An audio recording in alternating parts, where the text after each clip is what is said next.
immunity. Ini kan kosakata yang populer 2 tahun terakhir pandemik ya. Pada saat pandemi sangat populer ini. Betul, dikaitkan dengan perspektif sosial dan budaya ya. Begini Bung Yudi, Mas Paroji saya melihat. Saya tuh ngamati ya 2 tahun pandemik plus perjalanan bulan ini. Ternyata nggak ada itu yang merasa khawatir dengan puasa karena ada pandemik gitu loh. Ini ya bukti saum itu, puasa itu memang membangun imunitas ya.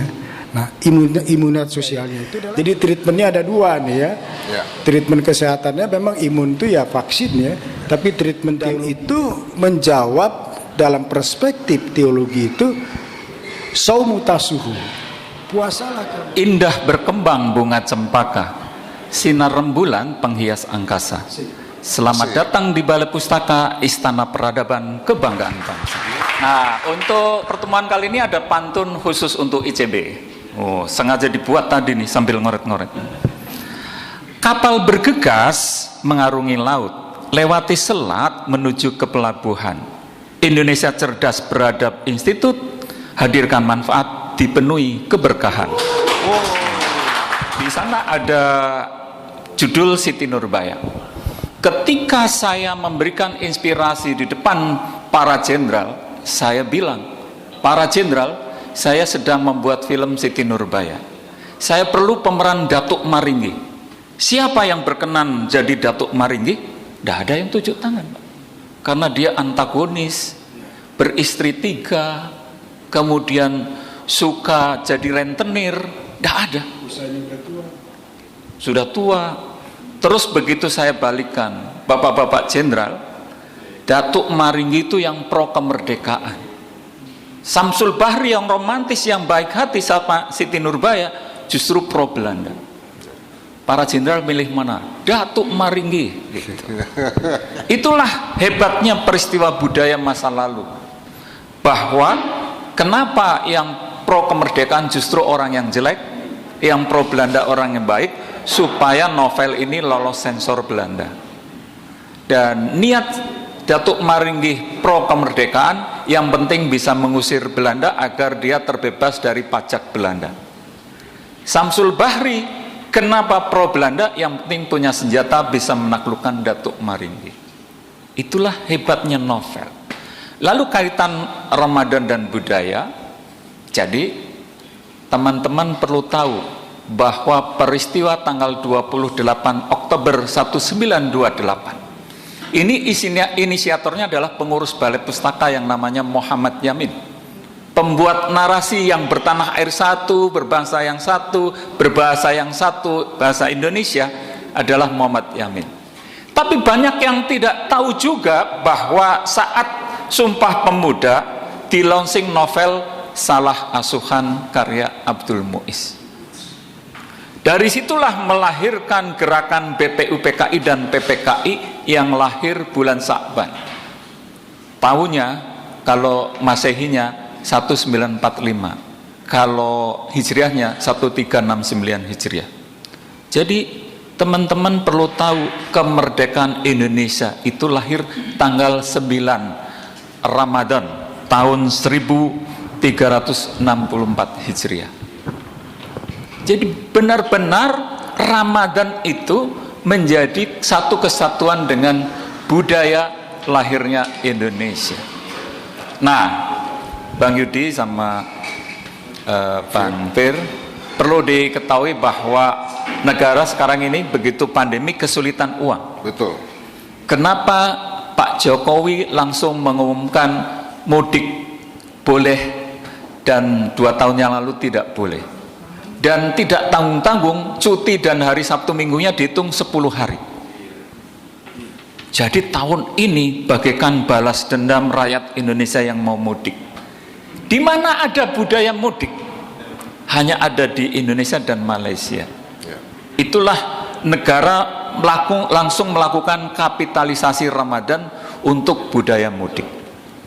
Dan nanti di Idul Fitri ada budaya yang hanya ada di Indonesia, yaitu halal bihalal, di mana orang pulang kampung juga dalam rangka halal bihalal. Jadi kaitan Ramadan dengan budaya di Indonesia itu sangat lekat. Dan teman-teman yang hadir, yang milenial ini, kalau ada artis Chelsea Ihsan, Reza Rahardian, saya yang menyambut. Jadi teman-teman sudah sekelas Chelsea Ihsan dan Reza Rahardian. Terima kasih. Tepuk tangan dong.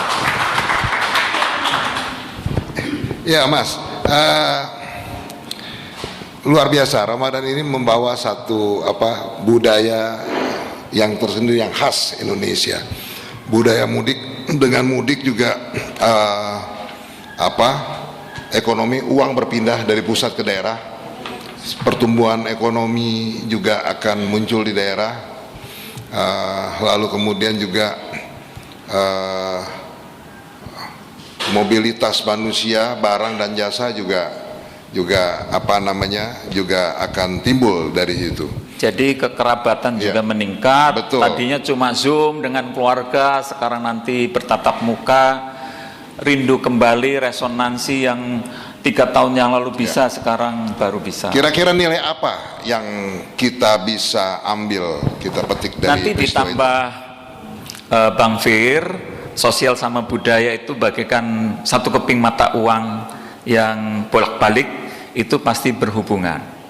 Kalau sosial nanti Bang Fir akan cerita, tapi budaya ini benar-benar diilhami dari surat Al-Imran, di mana di situ disebutkan ayat 134. Ayat 133-nya itu ayat sejuta umat kalau halal bihalal. Wasyari'u ila mahfiratim min rabbikum wa jannatin arduhas samawati wal ard uiddat lil muttaqin.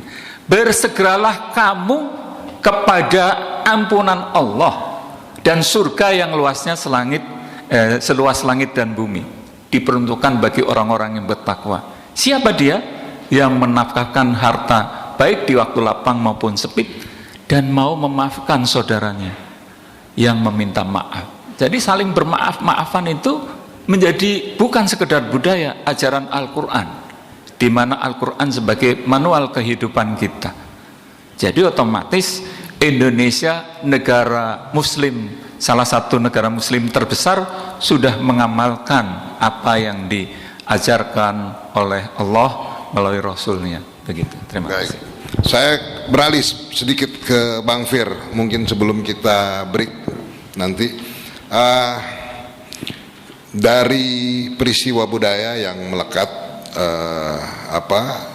di bulan Ramadan ini, lalu kira-kira kedepannya misalnya social engineering apa yang bisa kita lakukan di tengah-tengah masyarakat kita?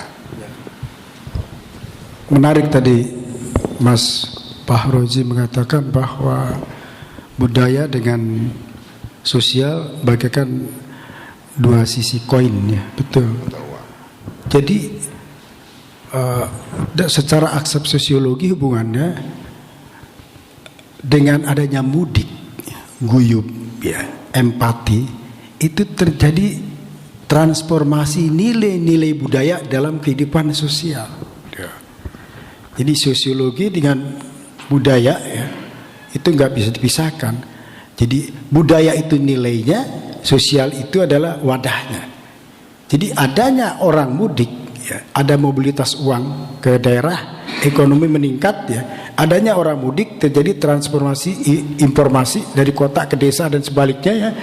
Kemudian adanya mudik, orang desa tertarik ke kota, gitu, ya, dan sebaliknya, kota tertarik ke desa. Jadi transformasi nilai budaya yang digerakkan oleh engineering sosial tadi. Itu satu, ya. Betul. Tadi dikatakan Mas Fahrozi tadi, yang dikatakan fisoro iwadoro wal gazimina goizo wal apina aninas, ya. Jadi kalau kamu ingin puasa itu kemudian menjadi orang yang takwa dan masuk surga jannatun tajri min tahtiha al-anhar, itu syaratnya apa? Dikatakan fisoro iwadoro, kamu berkorban, beramal, bersedekah baik dalam waktu sempit maupun dalam waktu longgar, wal kazimina goizo, dan menahan amarah, wal apina aninas, dan saling memaafkan.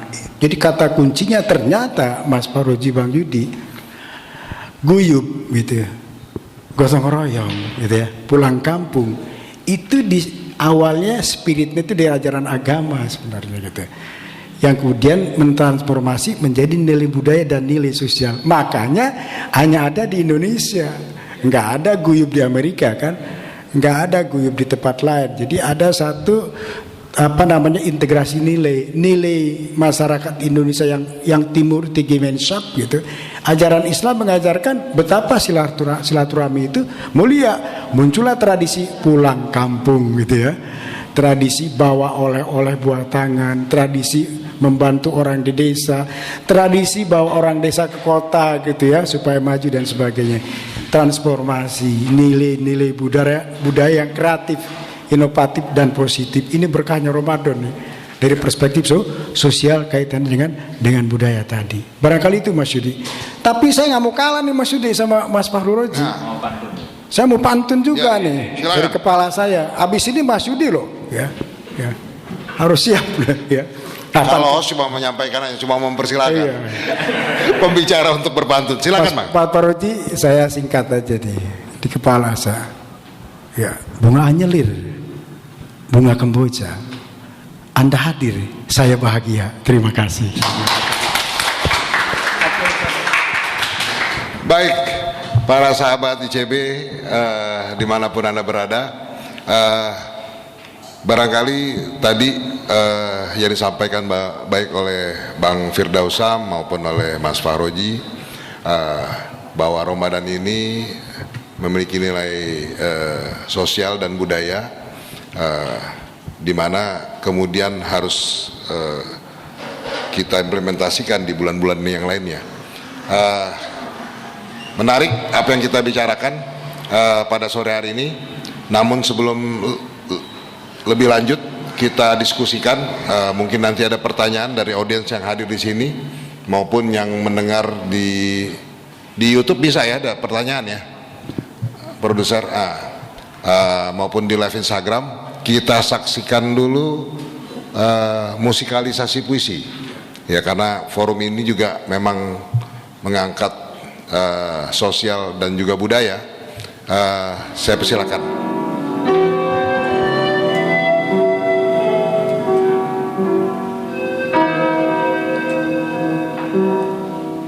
Menara itu tetap menggema. Karya Firdaus Syams. Hari ini, tahun lalu, hingga kini serasa sama. Duka manusia, duka gedung, duka wisata, duka taman pesona, duka usaha, duka dalam sepi manusia, duka karena COVID. Semua tak berdaya, semua menjadi berubah dan hilang, kecuali satu, kecuali di gedung ini, kecuali di menara ini, kecuali di pelataran ini, di kampungku, di kotaku, di negeriku, di bumiku. Azan tetap berkumandang, subuh, dini hari, siang, sore, hingga petang dan malam hari tetap berkumandang, menggema, menembus gedung, istana, taman, hingga telinga manusia. Azan tetap sayup terdengar, menyentuh relung jiwa, menggetarkan kalbu dan cinta panggilan agung. Walau COVID-19 terus meradang.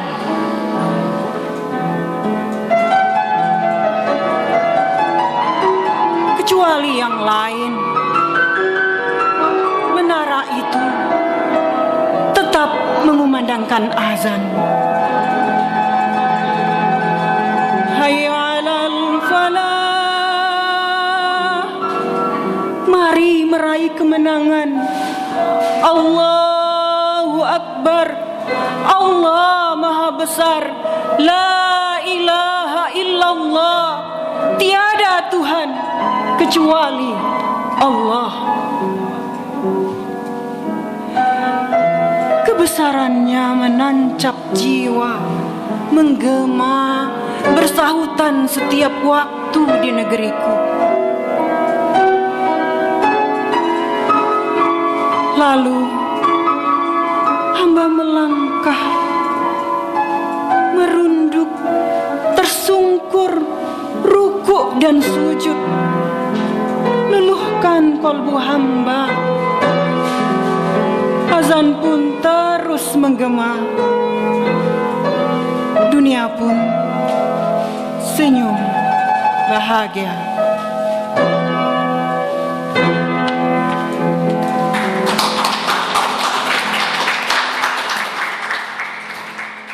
Sebelum kita masuk ke apa yang kita bincang-bincangkan, sedikit saya mau ngebahas puisi ini. Sebenarnya tentang apa puisi ini, Bang? Silakan, Bang. Harus ini disampaikan dulu. Ini Mas, begini loh teman-teman, 2 tahun pandemik itu kan kita betul-betul, kalau anak muda bilang apa namanya, boring ya.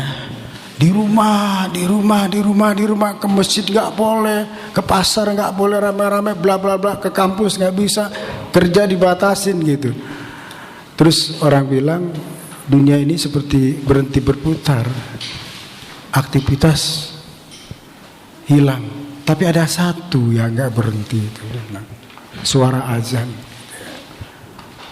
Terus berputar pagi, siang, sore, subuh ya. Masjid, musola. Dulu jangan ke masjid katanya, rapat-rapat. Iya tidak, azan tetap. Jadi dari situ kemudian Mas Yudi saya ada inspirasi. Tadi yang judulnya apa? Panggilan menara ya. Menara itu tetap menggema. Jadi kalau ada novel Tenggelamnya Kapal Van der Wijk Hamka gitu ya. Ada Salah Asuhan.